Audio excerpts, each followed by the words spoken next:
Yar's Revenge. If you owned an Atari 2600 back in the day, chances are at one point or another you owned this game. And what's not to like? Giant insects attacking a heavily armed military installation, laser beams flying back and forth, pixelated grid that really has no rhyme or reason. What's not to love? But wait, what's this? Atari's released a new one for the Xbox 360 and PC? Well, yeah, but does it hold up to the original? Let's find out.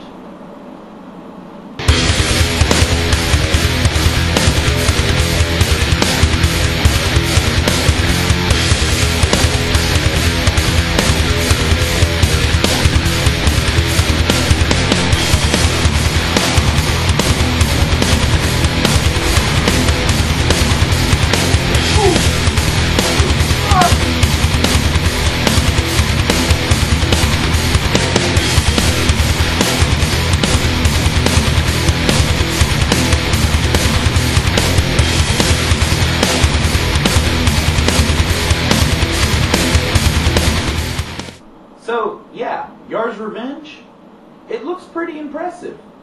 But, as history has proven to us in the past, even the most impressive games always have their problems. And that's what this show is all about.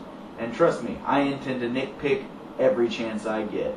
Now, thankfully, since this game is only 6 levels long, I won't have to go on my usual 20-minute tirade. But, even so, there's still a lot to talk about. Anyway, the game opens with an opening cutscene. I mean, comic scene. Wow, really? This is pretty lazy right here.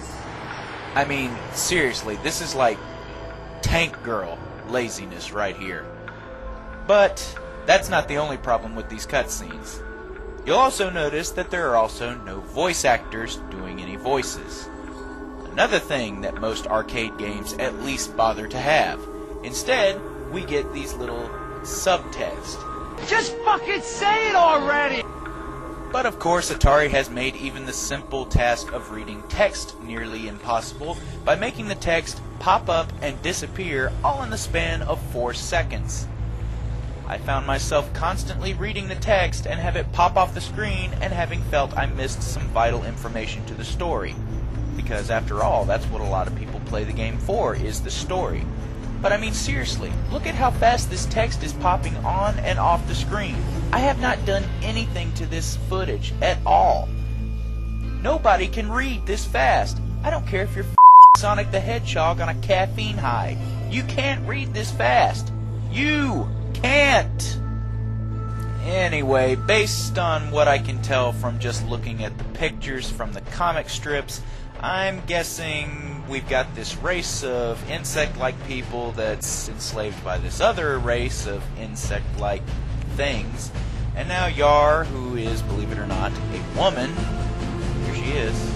She looks kind of glazed over, doesn't she? Anyway, she's been summoned here by the Nazgul to basically, you know, say, Queen Bee's causing a lot of bullshit, we need you to go f*** her up. Pretty easy, huh? Alright, anyway, let's get into the actual gameplay. Hey, is it just me, or when this game boots up, do you actually want to hear, Yar's World, she's the man? Now see, only 2% of you probably just got that reference. Okay, let's... What the f***? What? So there's 2 separate analog sticks to aim both your character and your crosshairs. Well, we need to make a slight alteration to this. Let's see. No. Here we go. Controls. This ought to do it. Okay. What? Wait a minute. It's just showing me the buttons. Invert axis. On it. No, I don't want to do that. No. Wait, so I can't change the controls? The hell? So, yeah, you can't change the controls. You either accept the controls that the game has given you, or deal with it in therapy. Now, this normally would not be a problem. But even games like Star Fox and Panzer Dragoon Orta gave you the option to change the controls. But no, in this game, the only changes you can make to the controls is whether or not to invert the axis. I mean, in normal games, you just move around, and whichever way you happen to be facing while moving is the direction you shoot. But no, in this game, you've got to use 2 different joysticks on the controller to actually fly around and shoot. And I found myself halfway through the game losing track of my target area, mainly due to the fact that there was so many blasts on the screen. And trust me, this will get annoying real freaking fast. So, yeah, the joystick thing is pretty annoying. Sure, the controls are probably a little bit more manageable on the PC, but, you know, what are you going to do? Anyway, the game does have an interesting bunch of weapons to use. The most basic weapon, you'll notice, is the pulse laser. It does the job when it comes to smaller enemies, but when it comes to the bigger boys, you need something with a little more kick. And the game offers this in the form of a railgun, which is the straight beam blast that I'm sure you've probably seen already in the course of this video. It's pretty good for taking out, like, those guys who won't go down in one shot, and definitely makes killing the bastards on the ground a lot less of a strenuous job. The game also lets you use missiles, which is pretty handy for taking out multiple enemies, and does actually look pretty cool when you actually nail it. You also get a shield in the game, which temporarily makes you invincible while at the same time healing you. A huge blasting attack known as the Seeker, which hunts down and straight up murders anything it comes in contact with. An anti-personnel weapon known as the Defender, which shoots down enemy projectiles with the power of lightning, as well as a strength booster that makes your regular attacks hurt way more than they normally would, known as the Anyway, weapons aside, let's get to what you guys really want to hear about, the levels. Your first level is basically a romp through the Mushroom Kingdom here. You'll face these little tadpole-looking things, these flies that shoot green energy loogies at you, and various other flying insect-like creatures. Some of them just don't have any purpose other than to, you know, genuinely annoy you. And then you got these big ground things whose attacks take up half the frickin' screen. Anyway, as you continue through the level, you'll eventually come to this underground cavern, in which case you'll find another annoying enemy, these wasp things. The best way I have found to destroy these things is to just hit them all with a missile. At least that way you're getting them all out of your hair without having to deal with too much blast from them. And trust me, if you leave these guys unattended for too long, their energy blasts are going to gang rape you in your face. If you don't have any missiles, well, I guess you're just stuck using the railgun. Sure, it won't take them all out at once, but at least you'll get them taken care of quickly. Anyway, you continue through the level until we reach our first boss of the game, a giant V-Butt bomber. Okay, first of all, I have to mention that I do like that the boss's life bar is displayed above. At least this way you know if you're making any progress towards killing him. Anyway, this boss mainly has just a few blasting abilities, ranging from this huge launching range thing shooting individual blasts. I found the easiest way to make a boss stop attacking you with their annoying blast attacks is to give him a nice taste of the railgun. After you wail on him for a while, he'll actually go in the back and start using a force field so he can throw rocks at you with the force, or be a complete puss and call his buddies for backup. Neither of which is too hard as long as you know how to dodge. Dodge! Bottom line, as long as you keep blasting him and stay the hell out of the way of his blasts, you'll be fine, and eventually, you'll blow his ass away. After that, it's on to level 2, and I hope you enjoyed your romp through the Mushroom Kingdom, because level 2 is pretty much the exact same thing. Seriously, there's really not that much to say about level 2, it's basically just a repeat of the first level. I mean, the designers really couldn't give us a different background. I mean, we already traveled through this level once, but now they're basically saying we gotta backtrack through it again? What the hell? Now, there is one thing worth mentioning about this level that is, like, unbelievably annoying, and that is that the camera hates you. Don't believe me? Take a look at this. Whoa!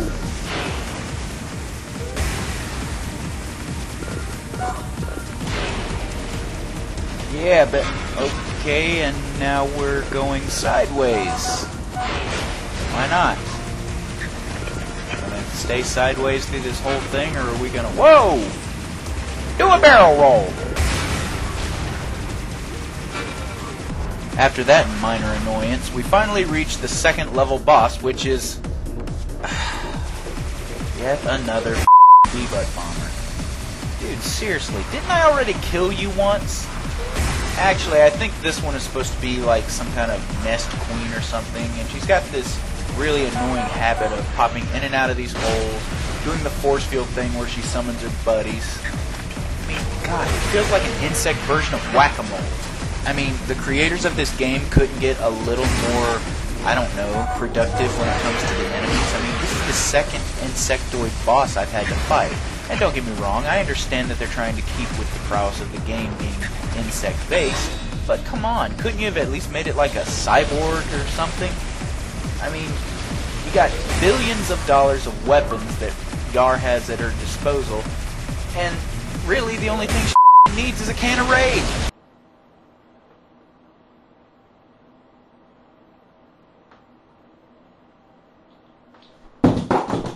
That aside, just keep wailing on her like the last boss and she'll drop just as easily. Now it's on to level 3! Oh wait, I forgot to mention, we've got to go through another annoying as hell cutscene.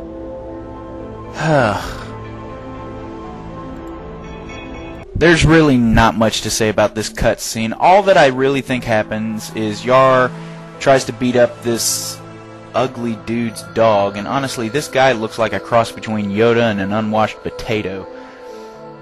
Anyway, these two share some dialogue, in which case Mr. Potato Head here tells Yar where she needs to go to find the next boss of the game. He also pimps Yar out with some new armor, which also changes in the battle scenes to come.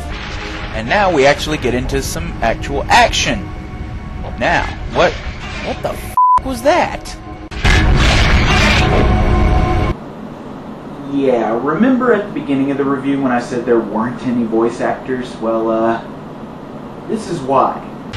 Good lord, somebody actually thought this was a good idea? Sounds like somebody raking a cheese grater across a chalkboard. I mean, hell, you might as well have just made it sound like this instead.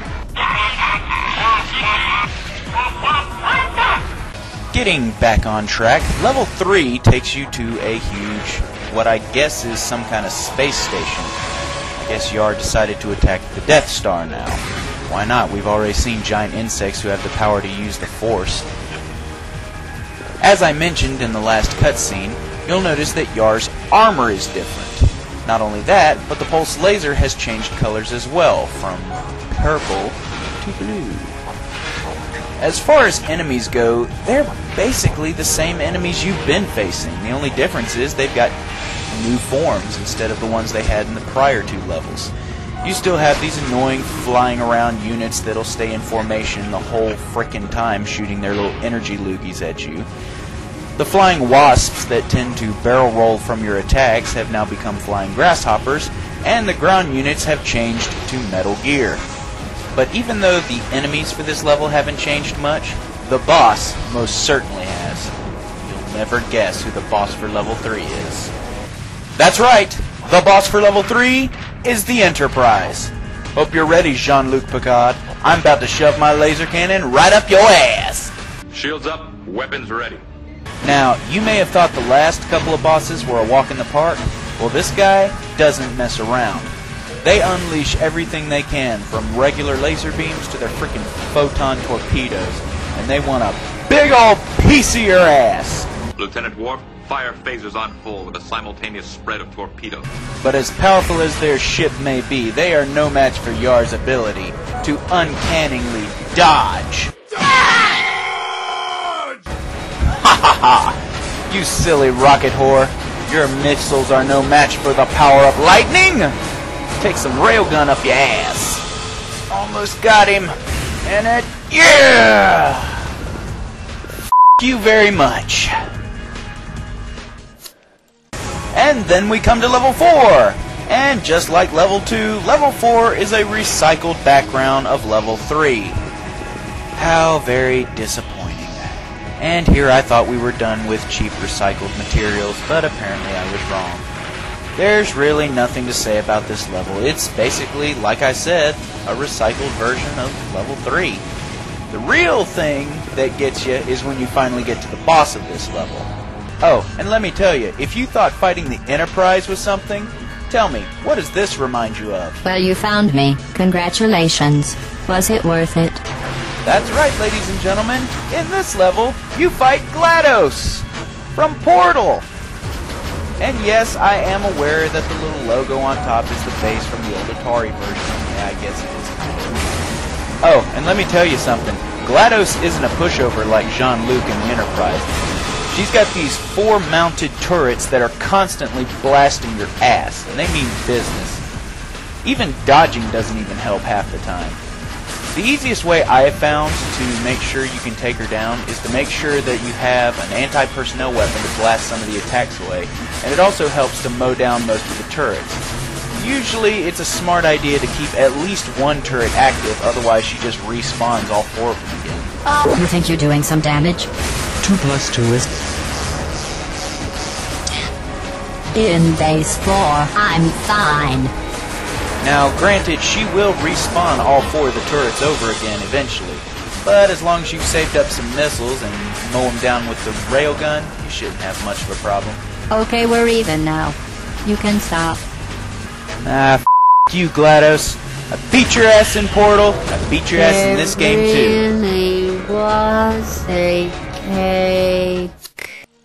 Yeah, right. Everybody knows the cake is a lie. Anyway, now we move on to level 5! And level 5, we've got a new background! Yay! This one is like some kind of, I guess, industrial age city of some kind. Oh, and in case you thought you were going to get to fight new enemies, wrong. We've still got the same recycled enemies, grasshoppers, loogie shooters, and Metal Gear. But there is something worth mentioning in this level. Because you see, this is the level where you unlock Yar's most deadliest weapon to date, the Zorlon Cannon. And guys, let me tell you, the Zorlon Cannon is frickin' beast. To activate the Zorlon Cannon, you'll get these power-ups which fill the energy bar, which is right above your health bar. Once that happens, you squeeze the triggers and boom! Every single enemy on the screen dead. But besides that, hey, guess what? We've got another insect boss to fight. Now, granted, this guy is a little different from the other bosses, being that instead of hiding behind a shield while he summons his buddies, he actually has the balls to stay and fight. However, this boss does have one thing in common with the other ones, and that is that he dies just as easily. Booyah, motherlicker! Well, everybody, this is it. We've been through 5 grueling levels and 5 very annoying bosses to get to this, the final stage of the game. And it's another recycled background. Yep, it's another romp through the industrial city I mentioned before. But that's not the important part. The important part is the boss. The final encounter. The dictator of all dictators. The evil queen of Yar's revenge. Now, I know I said that all the other bosses had their difficulties, but let me tell you something. Those bosses were pushovers compared to this bitch. Any ability that you may have seen the previous bosses use, oh, this bitch has it, and then some. She comes at you with everything she's got and more, and there is barely anything you can do to stop her. All I can tell you to do is just wail on her as best you can. The only thing that I think really does any good that'll get you some power-ups to use against her is to blow up those green circles that surround her. God, this bitch is so freaking annoying. I have hit her with everything I've got. I'm all out of shields, and not even my Zorlon cannon is fully charged. All I can do right now is just wail on her with my pulse laser and railgun and hope to God that I can survive with 5 health points left. Oh God, come on. Frickin' die, you bitch! Just frickin' die, please! Oh, shit! Why didn't you dodge? Yeah, I know, you don't have to say anything. know what? Enough screwing around. It's time to get serious.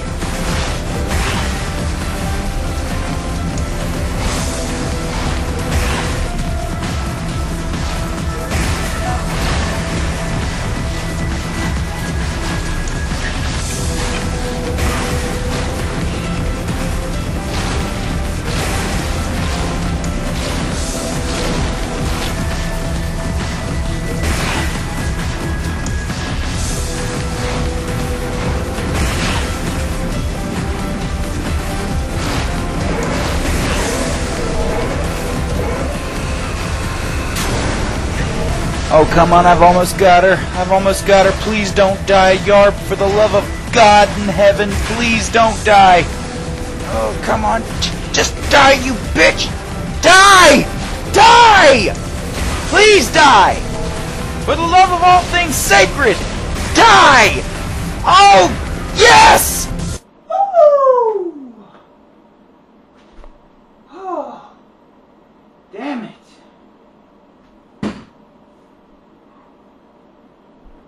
So that was Yar's Revenge. How does it hold up?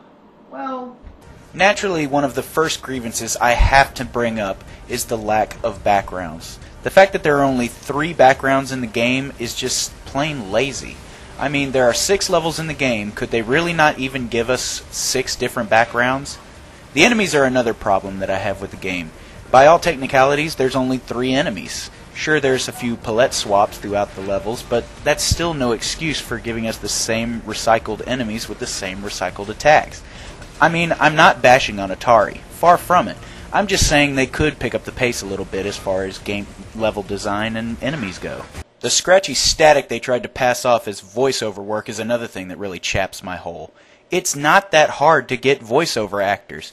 You could have easily paid one of the desk clerks to do the voiceover work and it still would have been better than this crap. The controls were a little confusing at first, but to be honest, once you get the hang of it, it's really not that hard to control. But, giving credit where credit is due, the game actually has a lot going for it. The art design is really impressive and very fun to look at. The bosses offer a really nice challenge, and to be honest, the weapons are pretty cool too.